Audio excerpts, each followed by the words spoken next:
இந்த என்டையரா திருப்பரங்குன்றத்தோட இன்சிடென்ட்டை ஒரே ஒரு லைன்ல சொல்லணும்னா, ஒரு உண்மையான பக்தனின் சாவு தான் இது. இதுக்கும் முருகருக்கும் பக்திக்கும் நம்பிக்கைக்கும் சம்பந்தமே இல்லை. இப்ப தீபத்தை ஏத்திட்டோம், இப்ப எல்லா பக்தர்களுக்கும் மனம் நிறைவாயிடுச்சா? இதெல்லாம் பக்தியா? இது வெறி. ஒருத்தர் ஹைகோர்ட்ல போய் ஜட்ஜு கிட்ட நாங்க தர்காவுக்கு பக்கத்துல தான் தீபம் ஏத்துவோம், ஏன்னா முருகர் அங்கதான் ஏத்த சொன்னாருன்னு அவர் போய் சொல்றாரு. அதுக்கு ஜட்ஜ் என்ன சொல்றாரு, நீங்க ஏத்துங்க, அங்க பிரச்சனை வரும், அதனால சென்ட்ரல் கவர்மெண்டோட போலீஸை நான் உங்களுக்கு கூட அனுப்புறேன்றாரு. பிரச்சனை ஆகும் இல்ல ஒரு சந்தேகம் இருக்குன்னு தெரிஞ்சு ஒரு ஜட்ஜ் அந்த இடத்துக்கு அவர் கொடுக்குறாரு அப்படின்னா அது என்ன, அது ஏன்? ரெண்டாவது, இந்த பிரச்சனை வரும்னு அவருக்கு தெரிஞ்ச மாதிரியே நம்ம ஊர்ல இருக்கிற காவல்துறைக்கு தெரிஞ்சு கலெக்டர் ஒரு ஆர்டர் போடுறாரு, சென்ட்ரல் கவர்மெண்ட் போலீஸ் தான் அங்க போக விடாதீங்க, பிரச்சனை வரும். இதுல ஒரு கேள்வி என்னன்னா, அங்க இருக்கிற முஸ்லிம்ஸ் அந்த தர்காவுக்கு பக்கத்துல ஏத்தாதீங்க அப்படின்னு எத்தனை பேர் போய் கேட்டாங்க? அப்ப அந்த ஜட்ஜு கிட்ட போய் அங்கதான் நாங்க தீபம் ஏத்துவோம்னு சொன்ன பக்தர் யாரு? இந்த ஹிந்து முன்னணி, பிஜேபி, இவங்க தான் ஃப்ரண்ட்ல வராங்க இந்த விஷயத்துக்கு. இந்த அசைன்மெண்ட் கொடுத்தது RSS தான். ஏன்னா RSSங்கிற இயக்கத்துக்கு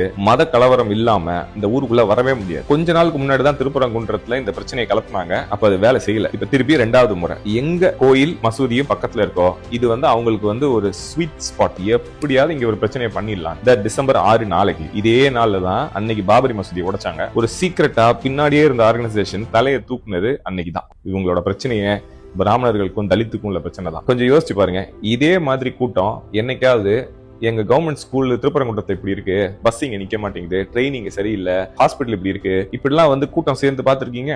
இந்தியாக்கே அது பழக்கம் எல்லாம் போயிருச்சு. ஆனா அமெரிக்கா, ஐரோப்பால எல்லாம் ஒயர் ஏதாவது மேல பிஞ்சு கீழே விழுந்தா கூட ரோடே அடைச்சிடறாங்க, அதை பிக்ஸ் பண்ற வரைக்கும் நாங்க நகர மாட்டோம். ஆனா நமக்கு அது பழக்கம் கிடையாது. நமக்கு கோயில், ஜாதி, இந்த ரெண்டு பிரச்சனையை தவிர இறங்கி போராடுறதுக்கான பழக்கமே நம்மள படத்துல நம்மள ஒரு விலங்கு மாதிரியே வச்சு வளர்த்துருக்காங்க. அதோட விளைவு தான் பக்தர்கள் ஒரு பக்கமோ அரசியல் ஒரு பக்கமோ பெரியுது. இன்னைக்கு பக்தர்கள் ஜெயிக்கிறாங்களா, அரசியல் ஜெயிக்குதாங்கிறது